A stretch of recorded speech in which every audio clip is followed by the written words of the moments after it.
birthday today, clap for me. It's my birthday today, wá bá mi jó.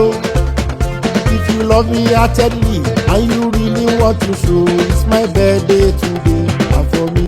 Everybody bá mi kọrin gan, pàtẹ́wọ́.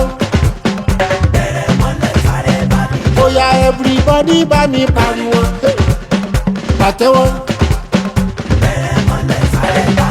Bá mi òye mi mo tún lé lọ́mọdún kan. Wọ́n dúpẹ́ lọ́wọ́ Ọlọ́run. Ọlọ́jọ́ òbí dẹ́nu ká ọgbọ́n, ó dẹ́nu ká yíyá. Yóò ẹ̀dìdé jọ̀wọ́ ẹ bá mi yọ̀.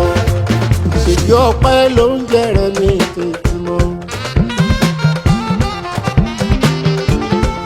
Àṣejù ọpẹ́ ló ń jẹrẹ mi tètè mọ́.